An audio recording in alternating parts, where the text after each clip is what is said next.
कल आपने देखा कि मंच से ही प्रदेश के सीएम को गायब कर दिया गया, या उनका मर्डर हो गया, या फिर सीएम खुद सभा छोड़कर भाग गए।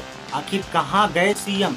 अचानक एक चिट्ठी पड़ी हुई मिली वहाँ, जिस पर लिखा था वो शब्द कि ये अंत नहीं, सिर्फ शुरुआत है।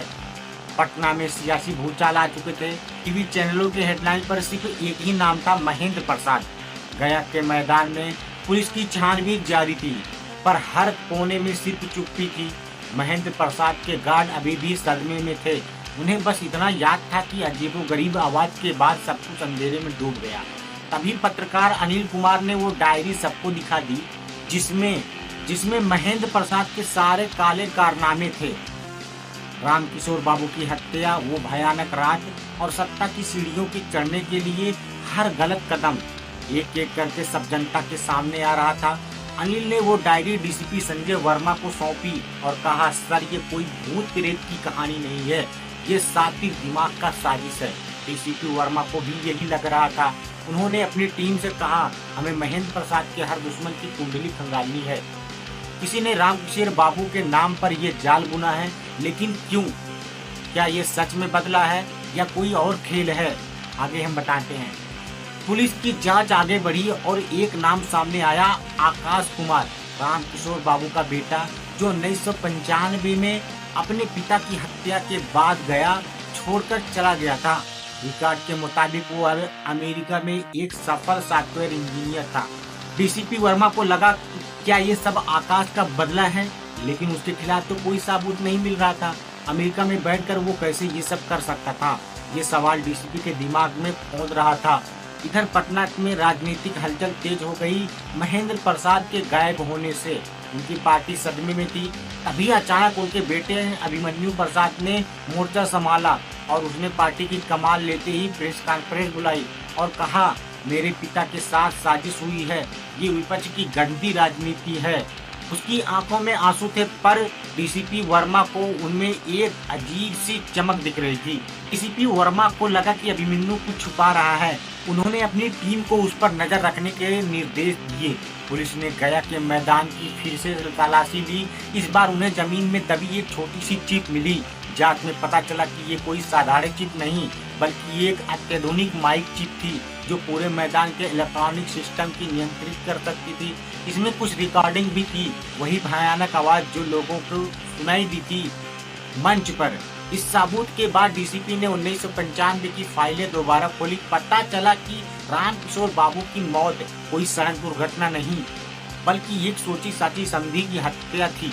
महेंद्र प्रसाद ने उन्हें इसलिए रास्ते से हटा दिया था क्योंकि रामकिशोर बाबू को उनके चुनाव जीतने के गैर कानूनी तरीकों के बारे में पता चल गया था।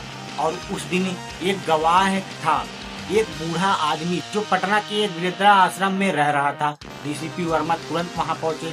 बूढ़े आदमी ने कांपती हुई आवाज में कहा, रामकिशोर बाबू को ट्रैक ने नहीं बल्कि महेंद्र प्रसाद के गुंडों ने कुचला था। मैंने अपनी आंखों से देखा था, लेकिन डर के मारे मैं चुप रहा। यह गवाही मिलने के बाद केस में नया मोड़ आ गया। अब पुलिस को यकीन था कि महेंद्र प्रसाद ने बदला लिया जा रहा है, लेकिन कौन? क्या ये आकाश था, या अमेरिका से कुछ कंट्रोल कर रहा था, या अभिमन्यु जो अपने पिता के गायब होने के फायदा उठाना चाहता था? अभिमन्यु का रहस्य और आकाश का षड्यंत्र। अचानक अभिमन्यु के पार्टी का एक कार्यकर्ता पुलिस के पास आया। उसने कांपते हुए बताया, सर ये वाली घटना से कुछ दिन पहले अभिमन्यु ने एक मीटिंग की थी। उसमें कुछ विदेशी लोग भी थे। वे टेक्नोलॉजी और सिक्योरिटी के बारे में बात कर रहे थे। मुझे लगा कि चुनाव की तैयारी है, पर अब मुझे कुछ और लग रहा है। डीसीपी वर्मा ने अभिमन्यु का फोन रिकॉर्ड खंगाला। उसमें एक अमेरिकी नंबर से लगातार कॉल आ रहा था। वो नंबर आकाश कुमार का था। और फिर एक और चौंकाने वाला खुलासा हुआ अभिमन्यु की पार्टी के दफ्तर में हुई मीटिंग के फोटोज में पता चला कि विदेशी लोग सिक्योरिटी सिस्टम नहीं बल्कि एक बड़े वर्चुअल रियलिटी सिस्टम का डेमो दे रहे थे। डीसीपी वर्मा समझ गए अभिमन्यु और आकाश ने मिलकर ये पूरा खेल रचा है। गया के मैदान में जो कुछ भी हुआ वो सिर्फ दिखावा था। वो भयानक आवाजें और रोशनी कोई सुपरनेचुरल शक्ति नहीं बल्कि एक अत्याधुनिक हेलोग्राफिक और ऑडियो प्रोजेक्शन सिस्टम का कमाल था। ये सब कुछ इस तरह से प्लान किया गया था कि महेंद्र प्रसाद खुद डर के मारे भाग जाएं और जनता के सामने उसकी पुरानी करतूतें सामने आ जाएं। पर महेंद्र प्रसाद कहाँ थे? क्या अभिमन्यु ने सच में अपने ही पिता को खत्म कर दिया? क्या अभिमन्यु को पता था कि उसके पिता कहाँ हैं? तभी एक खुफिया खबर मिली कि गया की एक पुरानी सुनसान हवेली में कुछ लोग मिले हैं। पुलिस की टीम उस हवेली की ओर भागी। जैसे ही उन्होंने दरवाजा खोला, अंदर एक अंधेरे कमरे में महेंद्र प्रसाद जंजीर में जकड़े हुए मिले। उनकी आंखें डरी हुई थी और वह बड़बड़ा रहे थे, उसको साया उसने मुझे मेरे गुनाहों के लिए सजा दी है। महेंद्र प्रसाद की हालत देखकर डीसीपी वर्मा को लगा कि उनकी योजना काम कर गई थी।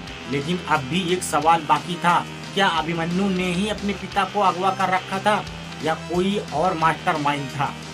अचानक डीसीपी वर्मा के पास एक और खबर आई। आकाश कुमार की अमेरिकी कंपनी ने बिहार में एक नया राजनीतिक कंसल्टेंसी फर्म खोला है जिसका नाम है पुनरुत्थान। और अब कहानी एक नया मोड़ लेती है जहां हर चेहरा एक नकाब के पीछे छुपा हुआ है। क्या महेंद्र प्रसाद को सिर्फ डराया था? क्या अभिमन्यु का मकसद सिर्फ कुर्सी तक पहुंचना था? क्या वो खुद ही अपने पिता को फंसा रहा था? क्या वो कुर्सी के लिए अपने पिता को हटाना चाहता था? और इस सब में आकाश का क्या हाथ था? क्या डीसीपी वर्मा इस खेल के अंतिम में सच जान पाएंगे? और क्या महेंद्र प्रसाद का अंत एक डरावनी कहानी के साथ होगा